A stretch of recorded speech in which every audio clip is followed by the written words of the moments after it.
Dios. Efesios capítulo 6, versículo 11. ¿Ya lo encontró?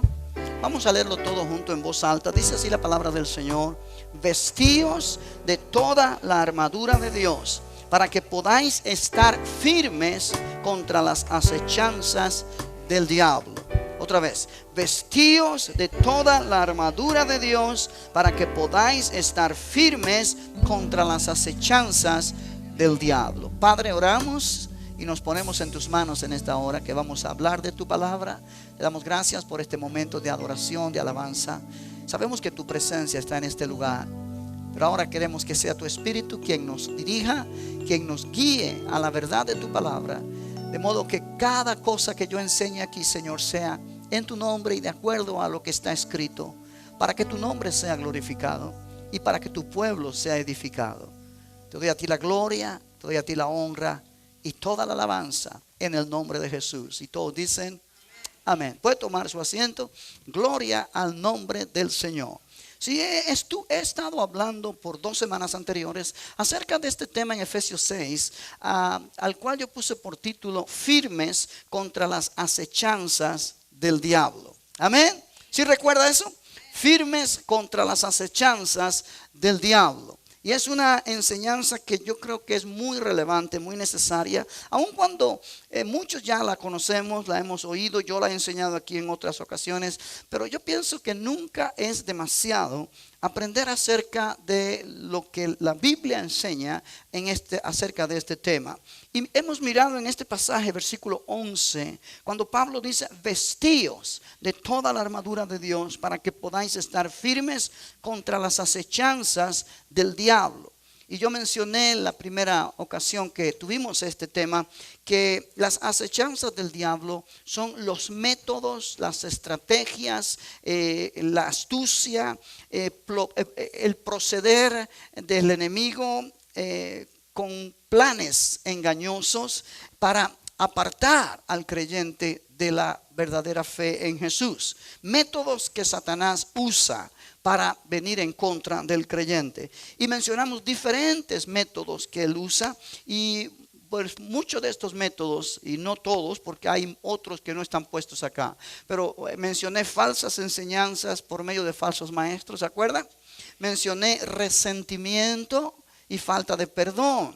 Cuando hay resentimiento y falta de perdón, le abrimos una puerta gigante al enemigo para que venga y nos oprima y nos destruya. En efecto, muchas personas que han sufrido de enfermedades cardíacas o cáncer o otras enfermedades, reuma, artritis, muchas veces, no siempre, no me malentienda, pero muchas veces estas enfermedades son el resultado de resentimiento, de falta de perdón, de amargura en el corazón de las personas. Los científicos lo han concluido, le llaman enfermedades psicosomáticas, o sea que tiene que ver con el psiquis, tiene que ver con la parte emocional del individuo, y cuando la parte emocional es dañada, repercute a la parte física. Soma significa cuerpo en griego, o sea, psicosomática significa de las emociones, de la psiquis, del alma y del cuerpo. Y muchas enfermedades físicas son resultado del estrés, por ejemplo, son resultado de la ansiedad. O sea que es interesante lo que la Biblia enseña. En Efesios 4 se nos dice: no deis lugar al diablo. Y esa palabra está incluida en un contexto donde Pablo nos exhorta en contra de la ira, del enojo, de la gritería, de la amargura. O sea que cuando nosotros comenzamos a dejar que nuestras pasiones de la carne nos dominen, hablamos palabras de odio, palabras de amargura, palabras de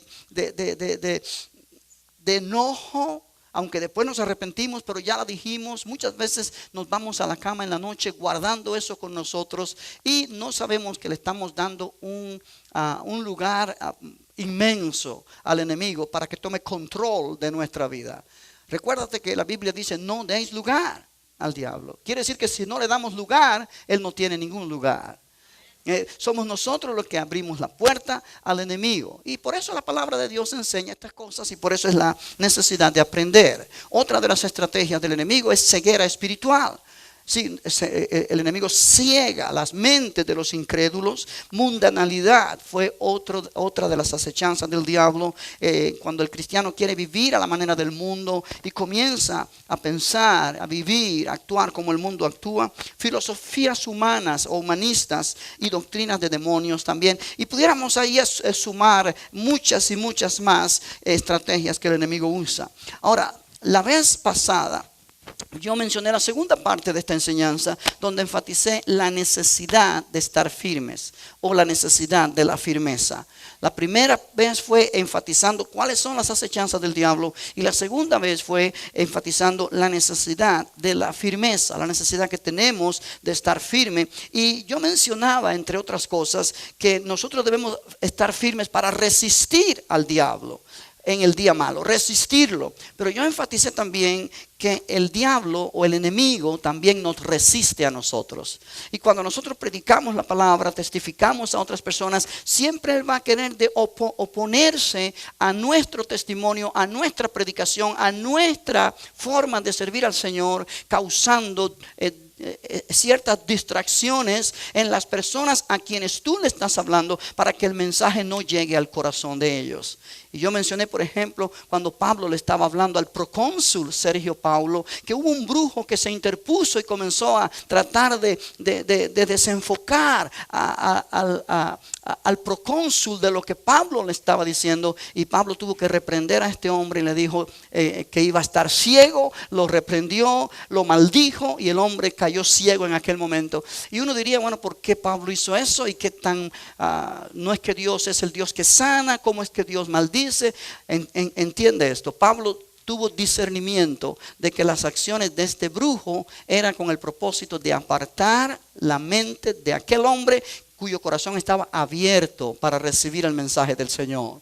No son pocas las veces que después de un servicio, y yo he hecho el llamamiento para aceptar a Cristo, gente me ha dicho: fulano vino por primera o segunda vez, estuvo a punto de pasar, pero algo lo detuvo y no lo hizo.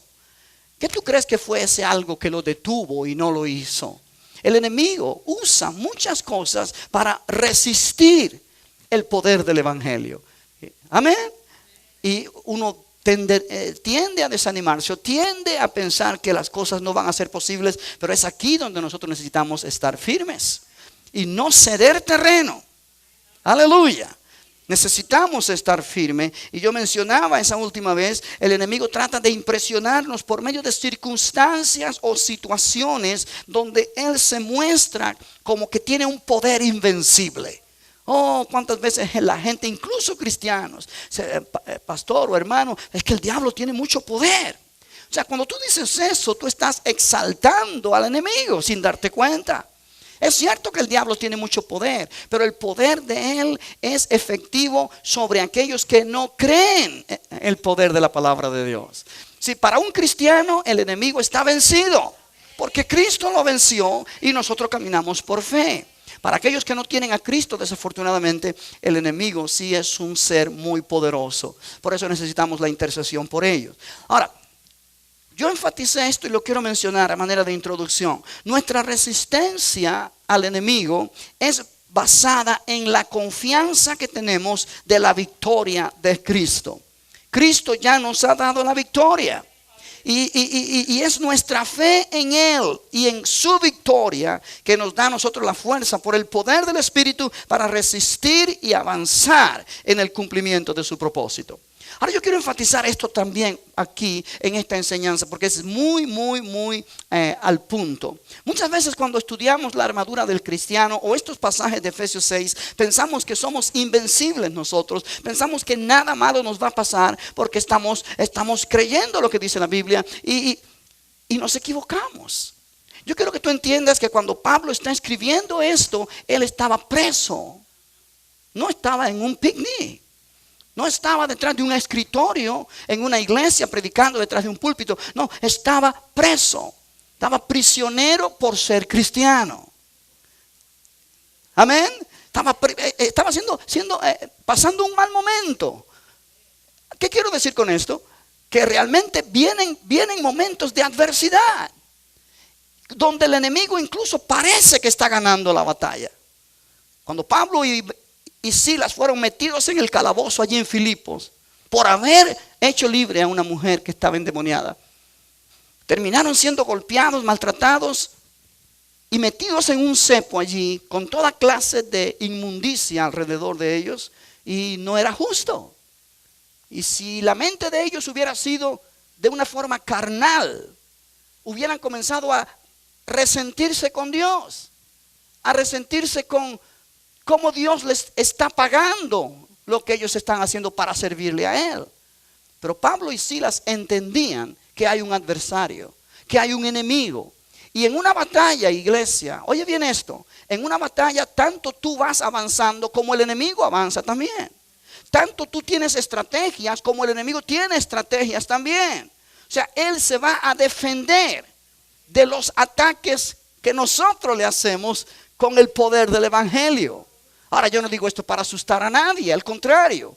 Yo te digo esto para que entiendas la urgencia que la iglesia tiene de aprender a conocer las estrategias del enemigo y cómo enfrentarlo. ¿Cuántos dicen gloria a Dios? O sea, yo decía aquí el domingo que la Biblia enseña que todo aquel que quiera servir al Señor padecerá persecución. Y Jesús nunca dijo que nosotros no vamos a tener persecución ni aflicción. Al contrario, Él dijo: en el mundo tendréis aflicción. Ahora, yo enfatizo esto otra vez. Él no se refería a aflicciones de enfermedades físicas. Eso no está en el catálogo de aflicciones de lo cual la Biblia habla acerca del cristiano.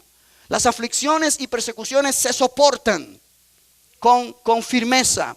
Las enfermedades se combaten con la palabra de Dios. Amén. Jesús resistió cada enfermedad que se acercó a Él en una persona enferma. Jesús nunca dudó de sanar a esa persona y echar fuera la enfermedad. Sin embargo, Jesús sí le advirtió a sus discípulos que en el mundo tendrían aflicción. Eso es algo que tenemos que tomar en cuenta. Amén. Ahora, en esta noche yo quiero ir a la tercera parte de esta enseñanza, y es la manera de estar firmes. Ya hemos aprendido cuáles son las acechanzas del diablo, hemos aprendido la necesidad de estar firmes, y ahora yo quiero enfatizar la manera de estar firmes. El versículo 11 de Efesios 6 dice: vestíos de toda la armadura de Dios para que podáis estar firmes contra las acechanzas del diablo. ¿Cómo yo voy a estar firme? O sea, número uno, vistiendo la completa armadura de Dios. Vistiendo la completa armadura de Dios. Vean el versículo 11. Vestíos de toda la armadura de Dios. Y en el versículo 13 dice: por tanto, tomad toda la armadura de Dios para que podáis resistir en el día malo, y habiendo acabado todo, estar firmes. Note que en dos ocasiones Pablo enfatiza toda la armadura de Dios. No parte de la armadura, pero toda la armadura. Amén. Amén. Ahora, es interesante entender esto. Cuando Pablo está escribiendo, él está preso, y obviamente en su mente posiblemente están los soldados romanos que están a su alrededor custodiándolo. Y él está observando cómo estos soldados están fortalecidos y están vestidos con la armadura del soldado en aquel tiempo. La armadura realmente era usada por la infantería, pesadamente armada, incluyendo armas ofensivas y armas defensivas. Y quizá cuando estaban custodiando a Pablo no estaban totalmente armados como cuando iban a la guerra. Eran una serie de armas que ellos usaban para protección de ellos y para poder atacar al enemigo. Y Pablo usa esa armadura como una ilustración para enseñar a la iglesia cómo el cristiano debe armarse para enfrentar al enemigo. Ahora, esto no es como muchos enseñan, y cuando el cristiano se levanta en la mañana empieza como a ponerse el casco ese no es el punto. Si tú lo quieres hacer en tu casa, lo puedes hacer, sobre todo si nadie te está viendo. Para que tengas una idea más objetiva, lo que sea. Pero ese no es el punto. El punto es lo que esta armadura representa en la vida del cristiano. Amén. Gloria al Señor. Ahora, note que el versículo 12 menciona contra quién es nuestra lucha. Nuestra lucha es espiritual y nuestra armadura debe ser espiritual. ¿Sí? Y dice el versículo 14, estad pues firmes, ceñidos vuestros lomos con la verdad y vestidos con la coraza de justicia, calzados los pies con el apresto del evangelio de la paz, sobre todo tomad el escudo de la fe, con que podáis apagar todos los dardos de fuego del maligno, y tomad el yelmo de la salvación y la espada del Espíritu, que es la palabra de Dios. Ahora, él lo pone en esta forma donde él está pensando en la armadura del soldado. Pero lo que nos interesa a nosotros es lo que cada parte de esta armadura en la mente de Pablo significa. El versículo 14 una vez más dice, estad pues firmes, ceñidos vuestros lomos, ¿con qué? Con la verdad. O sea que la primer parte de la armadura del cristiano es la verdad. Usando la verdad de Dios. Ahora, note una cosa. La frase común, ceñidos vuestros lomos. Esa frase, ceñir los lomos, significa prepararse para el esfuerzo eficaz y sostenido. Prepararse para una acción específica. Por ejemplo, cuando el pueblo de Israel estaba para salir de Egipto, Dios le habló a Moisés que matara aquel cordero y pusiera la sangre en el dintel. ¿Se acuerda de eso? Y dice que debían comer aquello ceñidos sus lomos. En otras palabras, preparados para salir. Ellos no podían hacer eso sin zapatos. Ellos no podían hacer eso como si estuvieran en la casa así con ropa suelta. No. Ellos tenían que comer aquello preparados porque iban a salir inmediatamente. Sí, la palabra implica, ceñidos vuestros lomos, estar preparados. O sea, lo que Pablo está diciendo acá es que el cristiano debe estar siempre preparado. Tú no puedes esperar que el enemigo te ataque para entonces decir, un momentico, diablo, déjame buscar el cinto. Oh, no, ahí te come. Ahí te come. Sí, hermana, por favor. Gracias. Aleluya, gracias, hermana. Oh, aleluya. ¿Me está entendiendo esto? Y eso es lo que pasa con muchos cristianos. Que muchos cristianos esperan que el enemigo ruja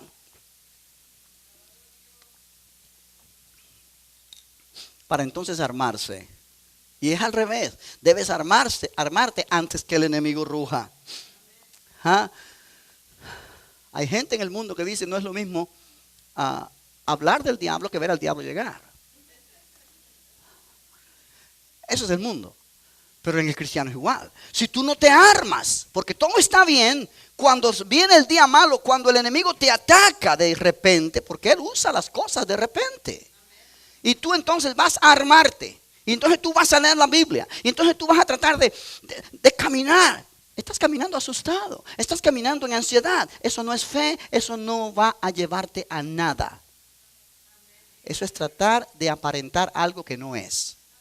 ¿Cuántos entienden esto? O sea, de manera que no es que tú en la mañana te levantas y comienzas a aparentar que te estás poniendo el casco, que te estás poniendo. No. Eso tiene que estar ya puesto en ti. De una manera práctica. ¿Qué cosa? Yo debo estar preparado siempre con la verdad de Dios en mi corazón. Ceñidos vuestros lomos con la verdad. Aleluya. Y Cristo es la verdad. Él dijo, yo soy el camino, yo soy la verdad, yo soy la vida. Él dijo, conoceréis la verdad y la verdad os hará libres. Él dijo, Padre, santifícalos en tu verdad. Tu palabra es verdad. ¿Sí? Ahora, el versículo 10 nos dice que debemos fortalecernos en el Señor y en el poder de su fuerza. Y en el capítulo 1 nos dice que Jesús resucitó de entre los muertos por el poder, por la operación del poder de la fuerza de Dios. O sea, esa es la verdad. La verdad es que Cristo derrotó a Satanás. La verdad es que Cristo se levantó de los muertos y fue exaltado y está sentado a la diestra de Dios en los lugares celestiales.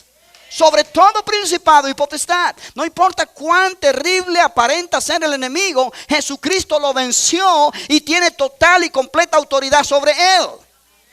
Pero la verdad incluye también que tú, como creyente en Cristo, has sido sentado en los lugares celestiales con Cristo Jesús, compartiendo esa autoridad. Si el cristiano no sabe eso, no sabe la verdad. No puede estar ceñido con esa verdad. Aleluya. Vienen pruebas, vienen aflicciones, vienen adversidades, vienen muchas cosas. El enemigo se levanta como río en contra nuestra, pero mayor es el que está en nosotros que el que está en el mundo. Y Dios siempre abre camino para el pueblo de Dios. No importa cuán terrible parece la situación, los muros son altísimos, parece que nada hay de esperanza.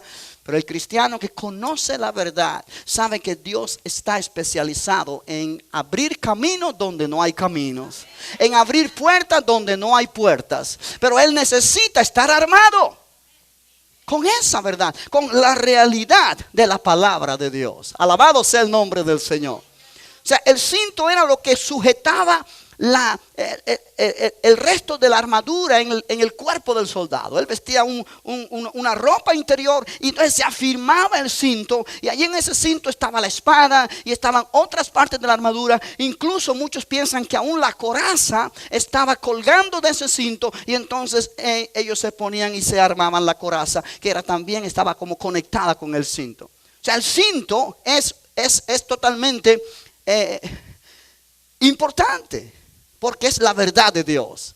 Ahora dice: ceñidos vuestros lomos con la verdad y vestidos con la coraza de justicia. Ahora, la coraza era esa parte de la armadura del soldado que cubre esta parte de aquí del soldado, donde están los órganos vitales de la persona: el corazón, el estómago, los riñones, el hígado, todo lo que hay aquí adentro. En esta parte, esa coraza lo protegía.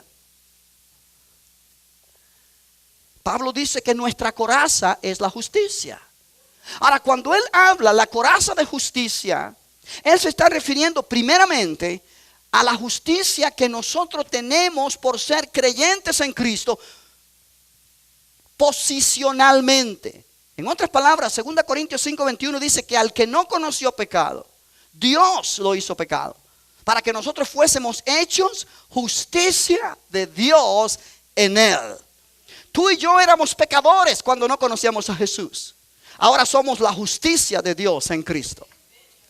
Amén. Vuelvo a decirlo. O sea, hay una forma de pensamiento en muchos cristianos donde ellos se catalogan como que son pecadores salvados por gracia. Pero eso no aplica al cristiano. Eso es como decir a alguien que era pobre, ahora es rico, y dice un pobre que es rico. O eres pobre o eres rico. O estás enfermo o estás sano. O eres pecador o eres justicia de Dios.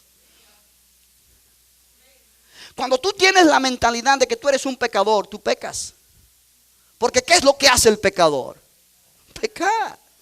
En efecto, muchos cristianos se escudan en esa verdad o en ese pensamiento para decir: pastor, somos pecadores, por eso fallé, por eso pequé. Pero hay una diferencia en un pecador que no conoce a Cristo y en un cristiano.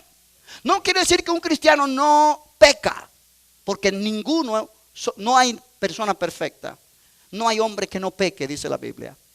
Pero cuando un cristiano peca, inmediatamente se sacude.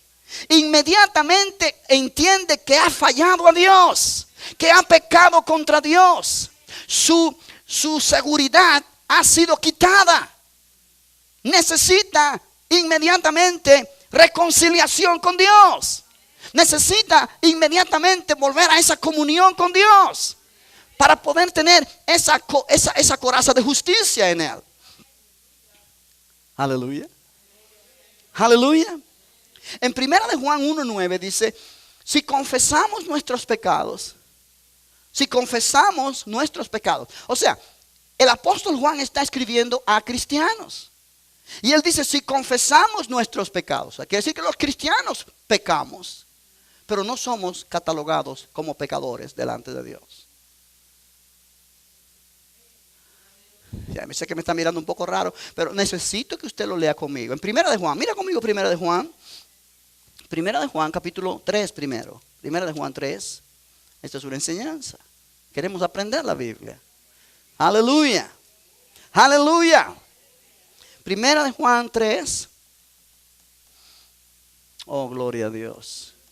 Versículo 8. Cuando lo tenga dice amén.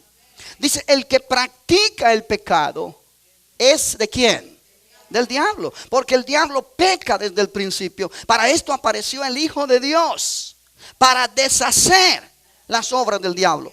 Todo aquel que es nacido de Dios no practica el pecado. Porque la simiente de Dios permanece en él y no puede pecar porque es nacido de Dios. Ahora presta atención, no está diciendo aquí que no peca, pero dice que no practica el pecado. El pecado ya no es un estilo de vida para alguien que ha nacido de nuevo. Y en el momento que alguien que es nacido de nuevo peca, se siente que le ha fallado a Dios, se siente que le ha fallado a su hermano o a su hermana en Cristo y trata de buscar el perdón de Dios a como de lugar. ¿Por qué? Porque sabe que no se siente a gusto. Yo he puesto aquí la ilustración del puerquito y la ovejita. Ambos caen en un charco. El puerquito cuando se ve en el charco es feliz porque su naturaleza es de puerco. Pero la oveja al verse en el charco sale rápido porque su naturaleza no es allí. Se sacude, se limpia. El cristiano es como la oveja. Pues puede ser que caiga en el charco, pero inmediatamente se sacude, sale, cae, pide perdón a Dios y restaura esa justicia para él. O ese sentido de justicia. ¿Me está entendiendo? En cambio, un pecador que no ha sido cristiano, aun cuando esté en la iglesia, pero no le ha entregado el corazón a Jesús, vive simplemente una religión. Peca y vuelve a pecar y sigue pecando y no le interesa, no le importa, no siente nada dentro. ¿Por qué? Porque no ha nacido de nuevo. Ahora aquí tú y yo podemos comenzar a entender que en la iglesia hay mucha gente que no son nacidas de nuevo, no son salvos. Están en la iglesia, pero no son parte de la iglesia. Puede que ser que se han bautizado en aguas. A lo mejor su nombre está escrito en el libro de la iglesia, pero no está escrito en el libro de la vida, porque no le han entregado el corazón a Jesús. Y sus vidas son un desastre. No dan testimonio de cristianos porque no son cristianos. Hermano, pero pasó un día al frente. ¿Y qué? Pudo haber pasado al frente, pero su corazón se quedó en la banca. Vamos a entender estas verdades, hermano. Ahora, cuando tú le entregaste tu corazón a Jesús, y yo pienso que cada uno aquí que es verdaderamente cristiano entiende lo que yo hablo, y más de una vez le has fallado a Dios, y más de una vez te has sentido miserable y no has estado bien hasta que le pediste perdón al Señor. Mi punto aquí no es crear dos bandos, el de los espirituales y el de los no espirituales. No, ese no es mi punto. El más espiritual de entre los cristianos falla. El más santo entre los cristianos falla. ¿Por qué? Porque si no falláramos, ya fuéramos perfectos y ya entonces tuviéramos el cuerpo glorificado. Y aquí no hay nadie con cuerpo glorificado. Si lo tiene, lo disimula muy bien, porque yo no veo ningún cuerpo glorificado aquí. O sea, si usted no tiene cuerpo glorificado, usted está vulnerable a fallar. Por los descuidos que tenemos, porque no tenemos toda nuestra mente absolutamente y totalmente renovada y fallamos. Pero el punto que yo hago es este: cuando un cristiano es un cristiano, no quiere fallarle a Dios, no quiere ofender la santidad de Dios, no se siente a gusto cuando hace algo indebido, no puede soportarlo. En el capítulo 1 de Primera de Juan dice, ¿me está entendiendo esto? Esto es muy interesante. Verso 8. Si decimos que no tenemos pecado, nos engañamos a nosotros mismos y la verdad, oye bien, no está en nosotros. Si confesamos nuestros pecados. Ahora, esto no quiere decir que tú vas a confesar todos los pecados que tú has cometido desde que naciste. Cuando tú entregaste tu corazón a Jesús, Él limpió tus pecados. Él te hizo nueva criatura. Pero aquí se está refiriendo a pecados que tú cometes, que tú sabes cuando los cometiste. Que tú sabes. Y el Espíritu Santo te da convicción de que has fallado a Dios. Tú y yo tenemos lo que la Biblia llama una conciencia. Pero tenemos también al Espíritu Santo. Él es el que nos redarguye cuando nosotros fallamos. Y Él es el que se encarga de no dejarte en paz hasta que tú pides perdón a Dios. David fue confrontado por el profeta Natán. Él trató de ocultar su pecado, pero él se sentía enfermo, él se sentía mal. En los salmos él lo describe así. Sentía que estaba envejeciendo, sentía que se sentía a morir, porque él había ocultado a Dios su pecado. Y Dios envió al profeta para recordarle a David su pecado. Porque tú y yo podemos esconder el pecado que cometemos de alguno, de alguna o de la iglesia, pero no de Dios. Y cuando el profeta le dijo a Natán, le dijo a David, tú has pecado, David no refutó. David dijo, sí, yo he pecado contra Dios.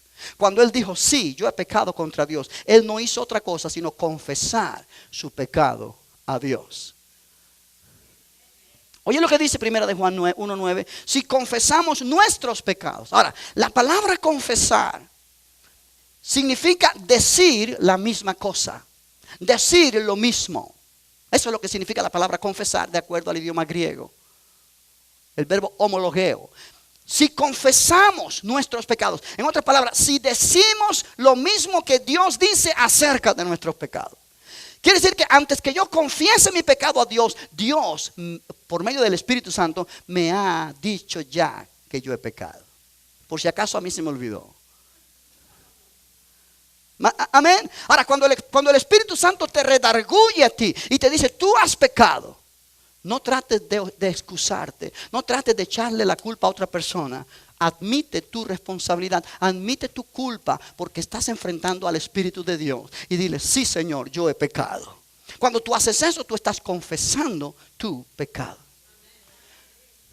Nuestra tendencia humana natural es no aceptar nuestra culpa, sino echarle la culpa a alguien más.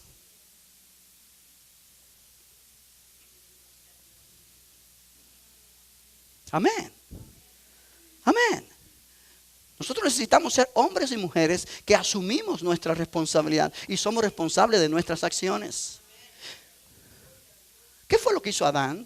Cuando Dios lo confrontó, ¿cómo tú supiste que estaba desnudo? ¿Quién te enseñó que estaba desnudo? Y Adán dijo, la mujer que me diste me engañó. Ahora, cuando Adán respondió de esta manera, parece simple, pero Adán cometió dos fallos. Primeramente, él no asumió su responsabilidad. Dios le había dado a él autoridad sobre la tierra, autoridad sobre el jardín, para no permitir que nada ni nadie interfiriera entre él y Dios, ni aun su esposa. Y Adán no obedeció a la voz de Dios, obedeció a la voz de su esposa. Pero él no aceptó su culpa. Él le echó la culpa a Eva. Cuando él le echó la culpa a Eva, él simplemente quiso echar la culpa a otra persona para salvar su responsabilidad. Pero a la misma vez le echó la culpa a Dios, porque no había más mujeres en aquel tiempo. Eva era la única mujer y fue creada por Dios. En otras palabras, cuando él le dice, la mujer que tú me diste me engañó, él está diciendo, tú no hiciste bien el trabajo. Si me hubieras dado una mujer mejor, no me hubiera engañado. Así que la culpa fue de Eva y la culpa fue de Dios. Esa es una tendencia natural del ser humano. Pero nosotros no debemos permitir esto. Cuando el Espíritu Santo nos confronta, no es el vecino que nos está confrontando, no es el amigo que nos está confrontando, no es el familiar que nos está confrontando, es Dios que nos está confrontando. Y Él sabe más que tú y que yo. Y lo mejor es rendirnos y decir, sí Señor, yo he fallado, yo he pecado, perdóname. Ahora, ¿qué pasa cuando pedimos perdón de esta manera? Mira lo que dice el versículo 9. Si confesamos nuestros pecados, Él es fiel y justo. ¿Para qué? Para perdonar nuestros pecados y limpiarnos de toda maldad. O sea, hay dos cosas aquí que yo quiero que tú notes. Número uno, cuando tú confiesas tu pecado a Dios con un corazón arrepentido, Dios es fiel y justo para perdonar tu pecado. O sea, una vez que tú confiesas tu pecado a Dios, no permitas que el enemigo te condene más. Porque si Dios te perdonó, la sangre de Cristo te limpió y Dios ya no se acuerda. No permitas que el enemigo te lo recuerde, porque ya tú arreglaste eso con el Señor. Pero entonces dice, no solamente Él es fiel y justo para perdonar nuestros pecados, sino para limpiarnos de toda maldad. Ahora, la palabra maldad Es la traducción de una palabra griega que significa injusticia. En efecto, algunas Biblias en inglés lo traducen así: injusticia, unrighteousness, algo así dice. ¿Qué significa? Que cuando tú pecas, tú tienes una posición de justicia con Dios. Tú eres la justicia de Dios en Cristo. Posicionalmente tú eres la justicia de Dios en Cristo, porque Cristo te dio su justicia. Pero cuando tú pecas, esa posición de justicia es no perdida, pero realmente bajas de justicia a injusticia. Y eres vulnerable al poder del enemigo. Es como decir, ok, yo tengo la coraza de justicia, pero pequé y no me he arrepentido delante de Dios. Es como que yo mismo estoy quitándome la coraza. Y un soldado sin coraza es vulnerable. Y un cristiano sin coraza no está listo para enfrentar al enemigo. Amén. ¿Y por qué se quitó la coraza? Porque está en una posición de injusticia, porque ha pecado y no ha confesado su pecado a Dios.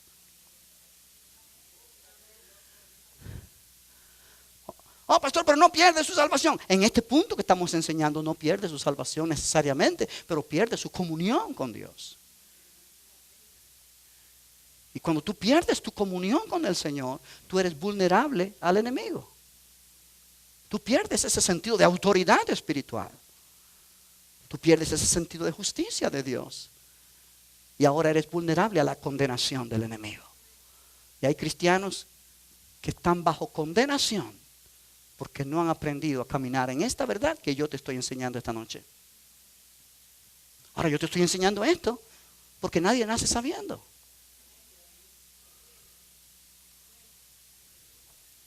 Para eso estoy yo aquí. Para eso Dios pone en la iglesia pastores y maestros, para enseñar a la iglesia las verdades de la palabra. Ahora, ¿qué pasa con muchos cristianos que por aquí les entra y por aquí les sale? No prestan atención al consejo de la palabra de Dios. Pero ahora tú sales de aquí esta noche, tú no tienes excusa. Tú no le podrás decir al Señor, es que yo no lo sabía. Porque este que está aquí te lo está enseñando. ¡Aleluya! ¿Cuántos dicen gloria a Dios? Ahora, cuando tú declaras y crees, yo soy la justicia de Dios en Cristo, tú vas a vivir como un justo vive. Cuando tú te llenas la boca para decir, es que yo soy un pecador salvado por gracia, tú estás todavía catalogándote como un pecador. ¿Y qué es lo que hace un pecador? Peca. Entonces tú estás dándote tú mismo la licencia para pecar. ¿Por qué? Porque tú eres un pecador después de todo. Pero cuando tú asumes y tú entiendes que en Cristo tú eres la justicia de Dios en Él. La justicia de Dios no peca o no camina en pecado. Oh, aleluya. Oh, aleluya. Oh, aleluya. En el libro de Filipenses, mira conmigo Filipenses capítulo número 3. Gloria al Señor. Yo creo que no voy a terminar porque realmente es muy extenso, pero hace falta enseñar, hermanos. Hace falta la enseñanza. La enseñanza de la palabra trae luz, dice la Biblia. La enseñanza de tus palabras o la entrada de tus palabras traen luz. Okay. En Filipenses 3, Pablo está dando su testimonio, hablando lo que a él lo hacía enorgullecerse antes de conocer a Jesús. Su religión, su herencia judía, su conocimiento intelectual de la ley de Moisés, su reputación delante de los fariseos y de todo el pueblo judío en Israel. Pero cuando él conoció a Cristo en aquel camino a Damasco, él dice en el versículo 7, pero cuantas cosas eran para mí ganancia, las he estimado como pérdida por amor de Cristo o por causa de Cristo. Y ciertamente aún estimo todas las cosas como pérdida por la excelencia del conocimiento de Cristo Jesús mi Señor, por amor del cual o por causa del cual lo he perdido todo y lo tengo por basura para ganar a Cristo y ser hallado en Él, Note, y ser hallado en Él, no teniendo mi propia ¿qué? Mi propia justicia, que es por la ley, sino la que es por la fe de Cristo, la justicia que es de Dios, por la fe. Note a lo que Pablo llegó. Pablo llegó a un punto donde él entendió, cuando él conoció a Jesús en aquel camino a Damasco, la gloria de Dios vino sobre él, aquella luz que lo dejó ciego por un tiempo, porque era demasiado el poder de aquella gloria. Él conoció que todo lo que él sabía, y todo lo que él era, y todo lo que él pretendía que sabía, y toda su reputación y buen nombre y su fama, todo quedó como nada cuando lo comparó con el conocimiento de la gloria de Jesucristo que se le reveló a él en aquel momento. Cuando tú viniste a Jesús, por ejemplo, y aquí hay un punto interesante. Por eso te digo que no todo el que pasa aquí al frente para que oremos aceptó a Cristo de corazón. La persona realmente nace de nuevo cuando entiende y reconoce que su vida es un desastre sin Cristo, que su vida no tiene sentido sin Jesús.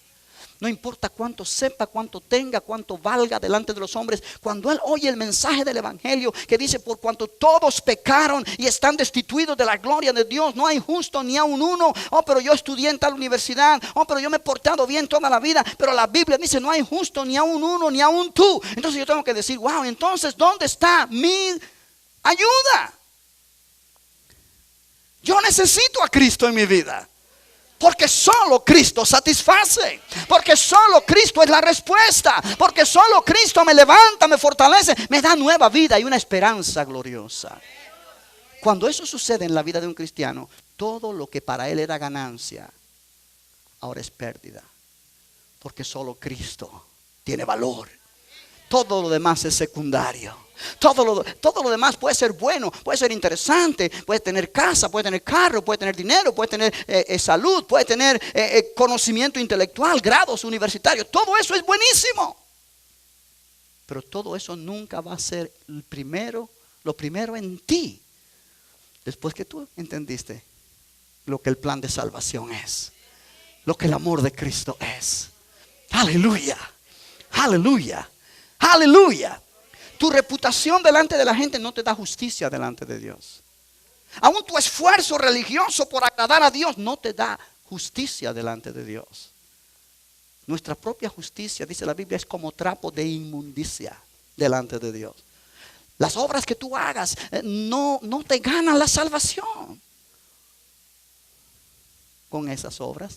¿Por qué? Porque son obras muertas.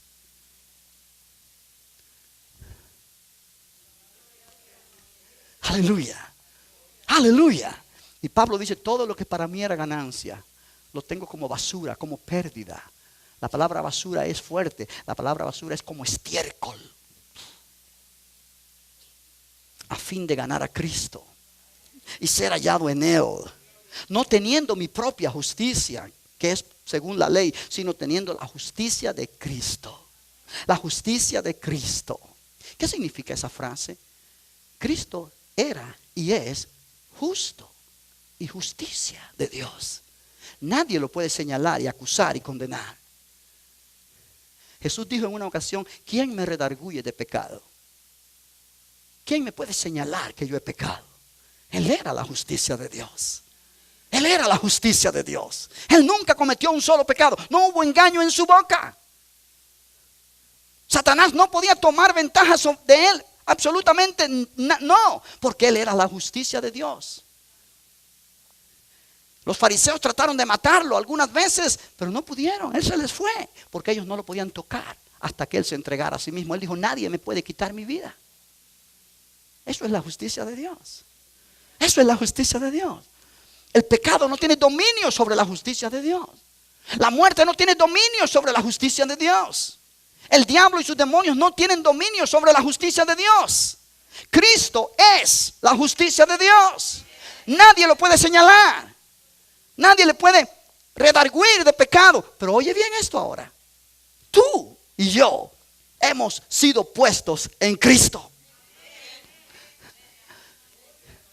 Y todo lo que Cristo es, tú eres en Él. ¿Me puedes entender? ¿Me puedes entender? Cuando yo me pongo la coraza de justicia, yo estoy asumiendo, yo estoy recibiendo, apropiando la verdad de Dios, de que yo estoy en Cristo. Cristo es la justicia de Dios y yo estoy en Él. Entonces yo soy la justicia de Dios en Él. Mira 2 Corintios 5, por favor. Yo creo que aquí me voy a quedar todo el tiempo antes de seguir adelante, porque siento esta dirección del Espíritu Santo. 2 Corintios 5, versículo 21. Aleluya. Aleluya. Es en este pasaje donde Pablo dice en el versículo 17, de modo que si alguno está en Cristo, si alguno está ¿dónde? En Cristo, nueva criatura es. Las cosas viejas pasaron. Aquí todas son hechas nuevas. Si alguno está ¿dónde? En Cristo. Ahora pon una mano allí. Pon una mano allí. Y mira en 1 de Corintios. Perdón, en 2 de Corintios 1. 2 de Corintios también 1. Oh, gloria a Dios. Gloria al nombre del Señor. Bendito Dios. Versículo 21. Y el que nos confirma con vosotros, ¿dónde? En Cristo. Y el que nos ungió es ¿quién? Dios, el cual también nos ha sellado y nos ha dado las arras del Espíritu en nuestros corazones. Note que dice, el que nos confirma en Cristo es Dios. Dios es el que me confirma a mí que yo estoy en Cristo. Dios es el que me ha puesto en Cristo. Yo no me puse solo. Dios me puso en Cristo cuando yo le acepté a Jesús como mi Salvador personal. Dios me puso en Cristo. Dios vio mi condición de pecador. Dios vio mi condición de miserable, sin esperanza, bajo la potestad de las tinieblas. Y Dios me tomó de esa potestad de las tinieblas, me sacó y me puso en el reino de su amado Hijo. Y me dijo, ok, tú eras pecador, ahora eres justicia mía en Cristo. Dios fue el que hizo ese trabajo. Yo no lo hice. Tú no lo hiciste. Dios lo hizo. Dios es el que te confirma a ti en Cristo. El que nos confirma en Cristo y el que nos ungió es Dios. El que también nos ha sellado con el Espíritu Santo. No eres cualquier cosa. No eres cualquier cosa. Ahora, ¿sabes qué? El diablo conoce eso, pero desafortunadamente muchos cristianos no conocen eso. El diablo sabe que tú eres de Cristo. El diablo sabe que Dios te ha ungido con el Espíritu Santo, que Dios te ha sellado como propiedad de Dios con el Espíritu Santo. El diablo sabe eso, pero él te tienta, él te toca, y él trata a ver qué sale de tu boca. Y lo que sale de tu boca te delata. Y Satanás dice, ¿sabes qué? Este no sabe quién es. Vamos a atacarlo. Porque no tiene sentido de autoridad. Te quitaste la coraza. O ni sabías que tenías coraza. Ahora vuelve a 2 Corintios 5, por favor. 2 Corintios 5, en el versículo 21. Oh, aleluya. De modo que si alguno está en Cristo, dice el verso 17, nueva criatura es, las cosas viejas pasaron, en aquí todas son hechas nuevas. Y todo esto, el 18, todo esto proviene ¿de quién? De Dios, quien nos reconcilió consigo mismo por Cristo y nos dio el ministerio de la reconciliación. ¿Cuál es este ministerio? Que Dios estaba en Cristo reconciliando consigo al mundo, no tomándoles en cuenta a los hombres sus pecados. Y nos encargó a nosotros la palabra de la reconciliación. Así que somos embajadores en nombre de Cristo. Como si Dios rogase por medio de nosotros. Os rogamos en nombre de Cristo, reconciliaos con Dios. Al que no conoció pecado, por nosotros lo hizo pecado, para que nosotros fuésemos hechos justicia de Dios en Él. Ese en Él es muy importante. Porque tú eres justicia de Dios en Cristo. No en ti mismo. En ti mismo eres nada. Pero tú estás en Cristo. Oh, gloria a Dios. Reconciliado con Dios. Puesto en paz con Dios. Pablo dice en otro lugar, ¿quién acusará a los escogidos de Dios? Dios es el que justifica. ¿Quién condenará? Cristo es el que murió. Cuando un cristiano sabe quién es en Cristo y tiene la coraza de justicia, ese cristiano tiene autoridad sobre el enemigo. Aleluya.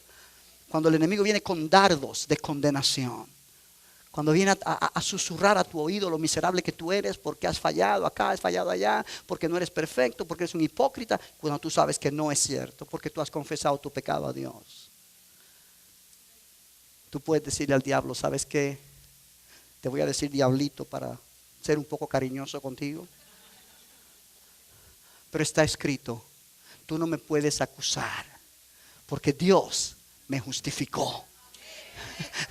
Tú no me puedes condenar, porque Cristo murió por mí.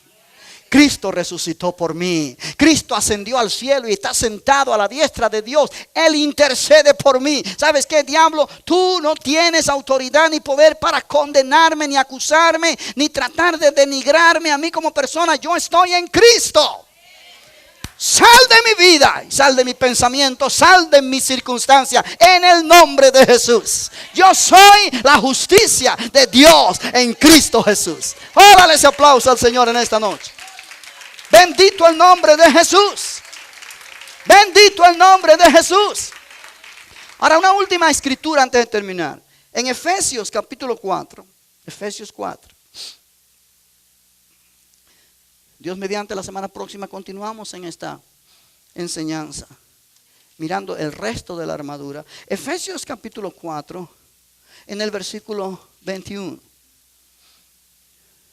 Vamos a leer el 20 también. Oh, aleluya. Santo es el Señor. Santo es el Señor. Oh, aleluya. Vamos a leer desde el 17. Dice: esto pues digo y requiero en el Señor, que ya no andéis como los otros gentiles, que andan en la vanidad de su mente, teniendo el entendimiento entenebrecido, ajenos de la vida de Dios por la ignorancia que en ellos hay, por la dureza de su corazón. Tú y yo ya no estamos ajenos de la vida de Dios. La vida de Dios está en nosotros ahora.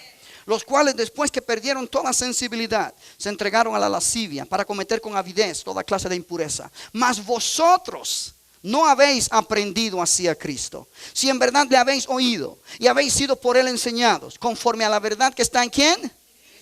En Jesús. En cuanto a la pasada manera de vivir, despojaos del viejo hombre que está viciado conforme a los deseos engañosos, y renovaos en el espíritu de vuestra mente, y vestíos del nuevo hombre, creado según Dios, en la justicia y santidad de la verdad. Pablo dice aquí ahora, ya no está hablando de la armadura, pero como se menciona la palabra justicia, hay algo que enlaza o que une estas dos escrituras. Pablo dice: tú estás en Cristo, tú has aprendido de Cristo a no seguir ya las costumbres de los otros gentiles que viven en pecado, en la vanidad de su mente. Si tú le has oído al Señor Jesús y has sido enseñado en él conforme la verdad que está en Jesús. Acuérdate que te dije ponerse el cinto de la verdad. La verdad que está en Jesús. Él es la verdad. ¿Sí? A que te despojes del viejo hombre en cuanto a la pasada manera de vivir. O sea, aquí habla de conducta. Si tú eras chismoso o chismosa antes, ya no puedes ser más chismoso o chismosa, porque eso pertenece al vestuario del viejo hombre. Y si tú dices: bueno, pastor, pero yo soy un cristiano nacido de nuevo y chismoso. No. Las dos cosas no van. No pueden ser. O eres una cosa o eres otra. Aleluya. Amén. Despojaos del viejo hombre que está viciado conforme a los deseos engañosos, y renovaos en el espíritu de vuestra mente. Deja que la palabra de Dios renueve tu mente.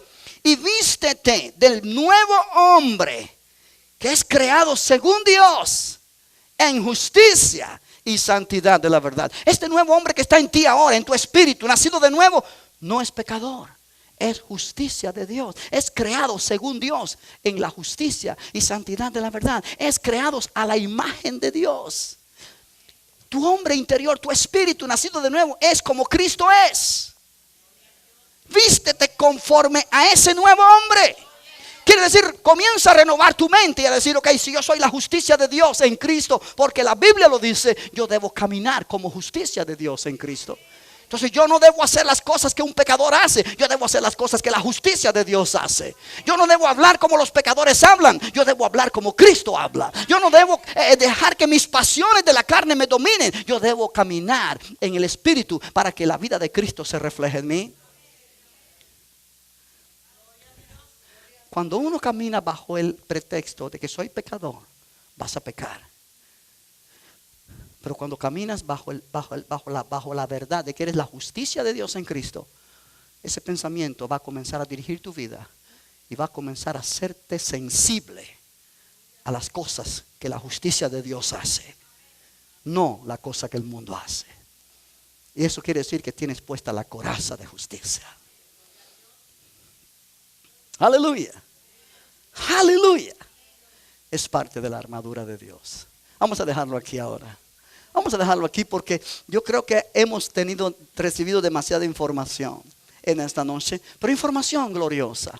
Información maravillosa. Esto edifica nuestra vida. ¿Por qué no te pones de pie? Y si puedes levantar tus manos y comenzar a adorar al Señor y decirle, Padre, gracias porque yo soy la justicia de Dios en Cristo. Padre, gracias porque tú me has dado esa posición. Yo no la busqué, yo no la pude lograr con mi esfuerzo, con mi religión, con mis buenas obras. Pero tú me amaste, Señor. Y Jesús fue a la cruz y fue hecho pecado con mi pecado, para que yo pueda hacer la justicia de Dios con la justicia de Cristo. Oh, hubo un cambio en aquella cruz, mi hermano, mi hermana. Hubo un cambio glorioso. Jesús tomó tu pecado sobre él para que tú pudieras tomar su justicia sobre ti.